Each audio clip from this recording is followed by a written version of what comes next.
नमस्कार, मैं हूं संगीता राय। पूर्वांचल एक्सप्रेस न्यूज के इस वेब पोर्टल में आपका स्वागत है। आइए देखते हैं हमारे संवाददाता राम सकल यादव की यह विशेष रिपोर्ट।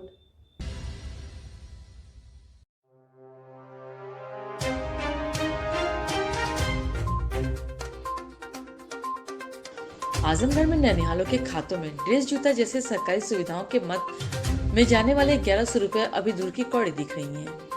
जनपद में कई प्रसिद्ध विद्यालयों में बच्चों के आधार नंबर रजिस्ट्रेशन का कार्य अधूरा होने के चलते प्रेरणा ऐप पर डीबीटी यानी डायरेक्ट बेनिफिट ट्रांसफर का कार्य अटका है। इसी को लेकर आज आजमगढ़ के बेसिक जिला अधिकारी कार्यालय पर इस कार्य में सबसे पिछड़े पलनी ब्लॉक के शिक्षकों को बुलाकर उनको फिर से फॉर्म भरने के लिए प्रशिक्षित किया गया और जल्द से जल्द डीबीटी के रजिस्ट्रेशन का कार्य पूरा करने की ताकीद की गई। बीएसए के नेतृत्व में हुई बैठक के संबंधित अधिकारियों और कर्मियों को कई दिशा निर्देश दिए गए। बीएसए अतुल कुमार सिंह ने बताया कि आजमगढ़ में 3 ब्लॉक को पलनी बिलरियागंज टेकमा के कई स्कूलों में बच्चों के आधार रजिस्ट्रेशन का कार्य नहीं हो सका है। पलनी में 16 व बिलरियागंज टेकमा में 12 विद्यालयों के बच्चों का आधार रजिस्ट्रेशन नहीं हो सका। उन्होंने बताया कि पिछले वर्ष तक बच्चों के पिता के आधार के रजिस्ट्रेशन के उपरांत उनके खातों में पैसा भेज दिया करते थे, लेकिन इस बार बच्चों का रजिस्ट्रेशन होना जरूरी है। इसी के चलते कार्य में विलम्ब हुआ है और इसको जल्द से जल्द पूरा कर लिया जाएगा। उन्होंने कहा कि कई बच्चों के आधार का रजिस्ट्रेशन नहीं हो सका है। इसका कारण यह है कि बच्चों का आधार कार्ड ही नहीं बना है, जबकि अब सभी बीआरसी केंद्र पर 2 आधार कार्ड बनाने के लिए डेस्क स्थापित किया जाएगा। इसके लिए संबंधित बैंकों और जन सेवा केंद्र में संपर्क करने को कहा गया है। एक्चुअली आजमगढ़ जनपद में डीबीटी का कार्य जो है इस समय प्रगति पर चल रहा है।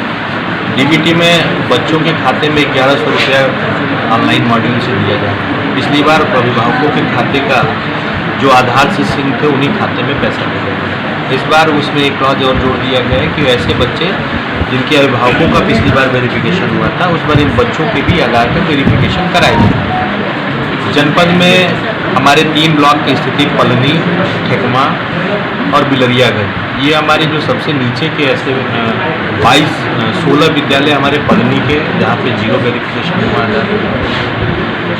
ऐसे ही हमारे बिलरियागंज के 12 विद्यालय और इसे ठेकमा के 12 विद्यालय हैं जहाँ पे 0 या 1, 2 या 10 से कम इन लोगों ने वेरिफिकेशन किया। ऐसे शिक्षकों को विथ डेटा आधार कार्ड और बच्चों के रजिस्ट्रेशन आदि को लेते हुए कार्यालय में बुलाया गया है और यहाँ पे वेरिफिकेशन का काम शुरू किया है। हम ये चाहते हैं कि जब डीबीटी की कार्रवाई प्रथम चरण का पैसा प्रदेश स्तर से जाए तो हमारे यहाँ 80% से ऊपर बच्चों के खाते में पैसा जाए। हम लोग ये मिशन मोड में काम कर रहे हैं और बहुत जल्द इस काम को, क्योंकि जनपद में अभी 60% के आसपास वेरिफिकेशन हुआ, उसको 80% के लिए जाने के लिए कटिबद्ध है तत्काल।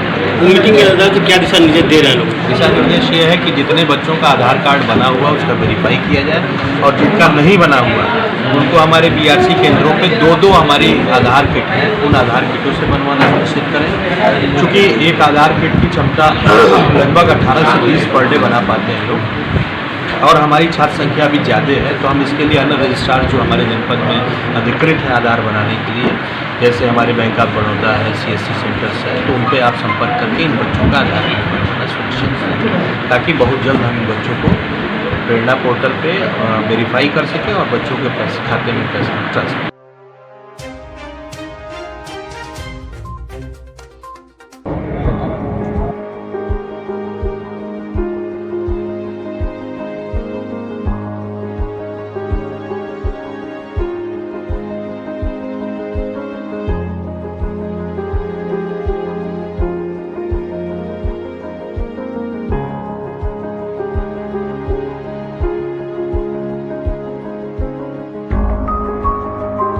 अगर आपको हमारी खबर पसंद आई हो तो हमारे चैनल को लाइक, सब्सक्राइब और शेयर जरूर करिए।